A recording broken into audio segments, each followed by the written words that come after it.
Guys कैसे हैं आप सब। आई होप बढ़िया ही होंगे और बढ़िया होने भी चाहिए यार। अगर आप बढ़िया नहीं होंगे तो हमें सपोर्ट कौन करेगा।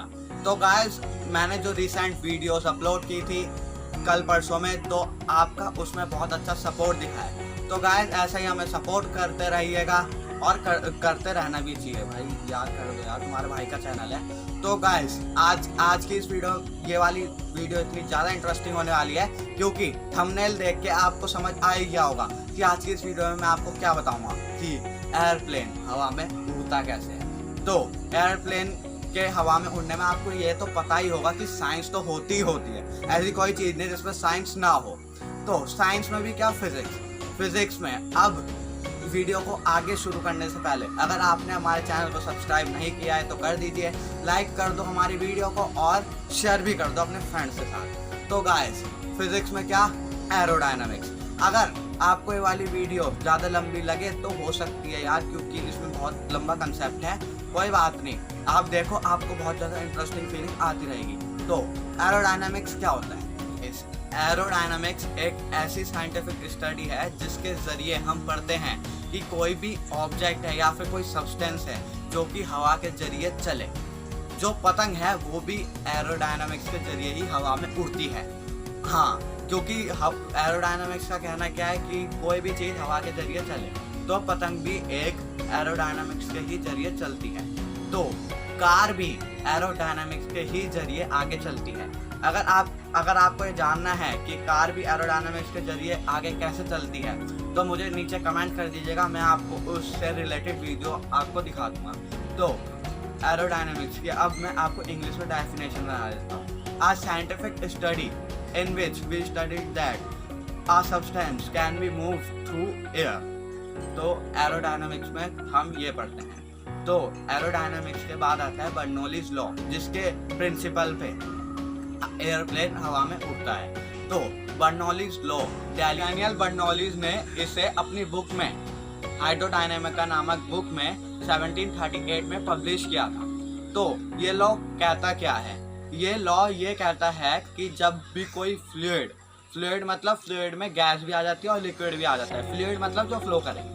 फ्लूइड जब भी कोई अपनी स्पीड इंक्रीज करता है मतलब बढ़ाता है, तो वो साइमल्टेनियसली अगर बढ़ाता रहता है मतलब लगातार बढ़ाता रहता है, तो वो कोई भी चीज़ अपना स्टैटिक प्रेशर कम कर देती है। मतलब हवा का उस फ्लूइड का स्टैटिक प्रेशर अपने आप कम हो जाएगा या फिर उस फ्लूइड की पोटेंशियल एनर्जी कम हो जाएगी। तो स्टैटिक प्रेशर क्या होता है? स्टैटिक प्रेशर कोई भी कंटेनर उसमें फुल गैस भरी है, तो वो गैस के पार्टिकल्स उससे मतलब जो कंटेनर का जो साइड है, बाउंड्री है, उस पर अटैक कर रहे हैं, तो उसे स्टैटिक प्रेशर बोला जाता है। उसी चीज़ को स्टैटिक प्रेशर बोला जाता है। तो इसके ज़रिए वो जो प्लेन है वो हवा में कैसे उड़ता है। अब मैं आपको बताऊंगा कि उड़ता कैसे। अब आपको वीडियो इंटरेस्टिंग लग रही होगी यार, लाइक करो, सब्सक्राइब कर दो और शेयर भी करो यार।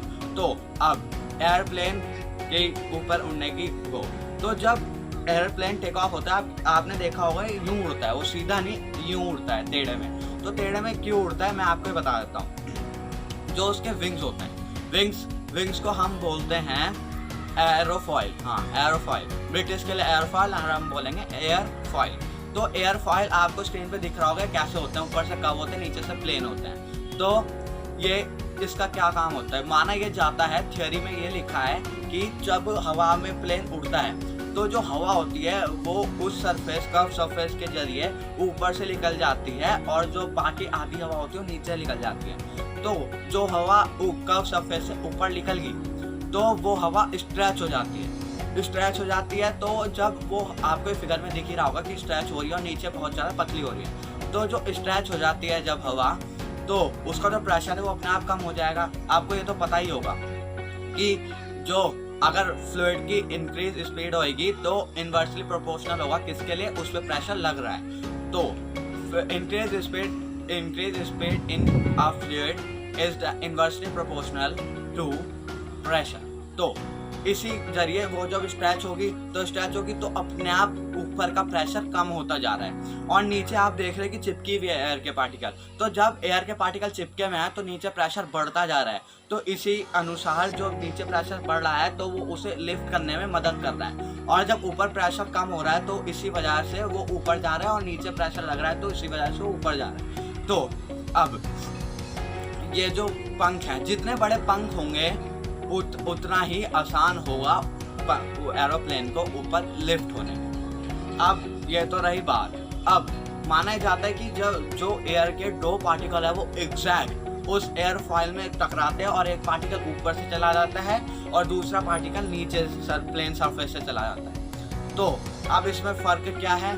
तो अब जैसे ऊपर उड़ता है तो वो लिफ्ट होता जाता है, ठीक है, लिफ्ट हो गया इसलिए वो ऊपर उड़ गया।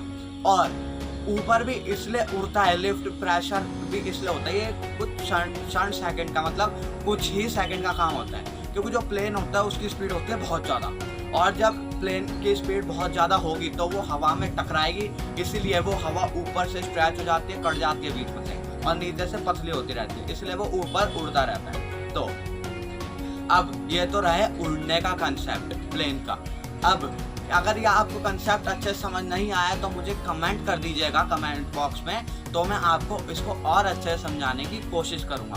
तो बर्नौलीज लॉ के हिसाब से इसीलिए उड़ता है, मैंने आपको क्योंकि बताया था बर्नौलीज लॉ में, क्योंकि जो फ्लूइड है उसकी जब स्पीड इंक्रीज होती है तो वैसे ही प्लेन की जब स्पीड इंक्रीज हो रही है तो साथ साथ फ्लूइड की भी, मतलब एयर की भी इंक्रीज हो रही है स्पीड। आपको ये तो पता ही होगा, जब तो अगर वो स्पीड में आ रही है तो हवा तो उस पर स्पीड में टकराएगी, तो इसी प्रकार वो प्लेन हवा में उड़ता है। तो अब ये जो आपको बता रहा था कि जो प्लेन के जो पंख हैं वो जितने बड़े होंगे उतना ही लिफ्ट, जो प्लेन है उसे लिफ्ट मिलने में आसानी होगी। लिफ्ट इसलिए पीछे आपने देखा होगा पतली सी चीज होती है जिसमें धारी धारी बनी होती है, उसे हम बोलते हैं फ्लैप्स। फ्लैप्स अब क्या मदद करते हो, पीछे से तीखा होता है, तो इसी वजह से जो पीछे की हवा होती है वो ज़्यादा दबाव नहीं पड़ता, मतलब प्लेन में कि काटने में, हवा को काटने में इसलिए ज़्यादा दबाव नहीं पड़ता, इसीलिए वो जो पीछे फ्लैप होती है उससे निकल जाता है। तो फ्लैप इसी में मदद करती है। और जो नीचे विंग्स के ठीक नीचे चार विंग्स वो दे रखे होते हैं इंजन। अब इंजन का क्या काम होता है? इंजन का ये काम होता है, आपने देखा होगा उसमें पंखा घूमता है। अब वो पंखा इसलिए घूमता है क्योंकि वो ज़्यादा से ज़्यादा एयर खींच सके, नीचे को खींच सके, जिससे वो ऊपर उठ सके। तो इसीलिए अब ये हो गया इंजन का काम, फ्लैप्स का काम, विंग्स का काम। अब हम आएंगे जो पीछे वो होता है, आपने देखा होगा पीछे दो छोटे छोटे विंग्स के होता है और ऊपर खड़ा होता है। वो इसीलिए होता है कि उसको ज़्यादा एरिया मिल सके लिफ्ट करने के लिए, मतलब आसानी हो सके ऊपर उड़ने में, ठीक है। अब ये तो हो गया आपका फ्लाइंग कंसेप्ट। अब मैं आपको बताऊंगा कि ये हवा में मुड़ता कैसे। हाँ गाइस, अब ये हवा में मुड़ता कैसे है। अब ये हलवा तो है नहीं कि आपने रोड पे जैसे कार मोड़ दी, ऐसे नहीं होता। हवा में एक फोर्स के जरिए मोड़ी जाती है जिसका नाम है सेंट्रीपिटल फोर्स। अब सेंट्रीपिटल फोर्स क्या होती है? सेंट्रीपिटल फोर्स कारों में भी लगते हैं, ऐसी बात नहीं है, लेकिन हवा में मोड़ना बहुत मुश्किल होता है प्लेन को। अब सेंट्रीपिटल फोर्स मैं आपको बताता हूँ। तो जैसे कार किसी बैंड से, मतलब कोई ऊपर बैंड से गई, तो सेंट्रीपिटल फोर्स मेन क्या होगी? जो चार टायर है कार के उस पे और जो नीचे रोड है उसके बीच। तो सेंट्रीपिटल फोर्स आपको पता ही लग जाएगी, एक एक्सिस पे कोई भी चीज है तो उसके आसपास जो फोर्स है उसको हम बोलेंगे सेंट्रीपिटल फोर्स।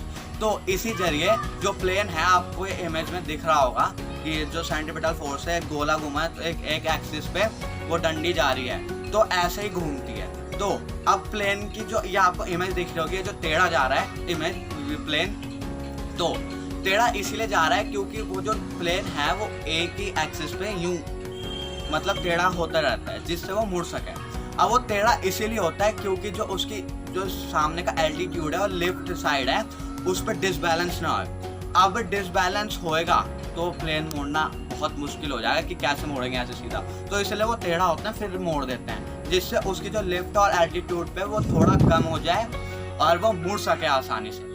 तो और उस पर कोई फर्क नहीं पड़ता कि जो प्लेन है वो नीचे गिर जाए, कोई दिक्कत नहीं है, इसीलिए वो मुड़ जाता है। तो अब ये तो रहा उसका मुड़ने का कंसेप्ट। अब मैं आपको बताऊंगा कि जो प्रेशर है नीचे वो कम कैसे होता है। अब देखो जो विंग है वो यूं हो जाएगा, तो इस वाले जो ये वाला जो विंग है वो तो ऊपर गया, तो वो लिफ्ट जो लिफ्ट है वहाँ पे ज़्यादा लगेगा क्योंकि हवा नीचे ज़्यादा हो रही और वो प्रेशर ऊपर जा रहा है, तो इसीलिए यहाँ पे लिफ्ट ज़्यादा लगेगी। और ये वाला विंग है यहाँ पे, इसमें तो लिफ्ट ही नहीं लगेगी, मतलब कम लगेगी, तो इसीलिए वो यूँ जा सकता है कहीं भी। तो यही है टर्निंग पॉइंट। तो बस आज की वीडियो में गाइस इतना ही था। अगर आपको ये फैक्ट अच्छा लगा हो, मतलब फैक्ट नहीं, जो भी है टेक्निक है, अगर आपको अच्छे लगे हो तो भाई हमारे चैनल को सब्सक्राइब करो, लाइक करो और एक कमेंट भी करो, और हो सके जितना उतना शेयर करो। सो गाइस आगे मैं आपके लिए ऐसी इंटरेस्टिंग वीडियोस लाता रहूँगा। तो आपको ये वाली वीडियो देखने के लिए बहुत बहुत धन्यवाद। सो बाय बाय गाइस।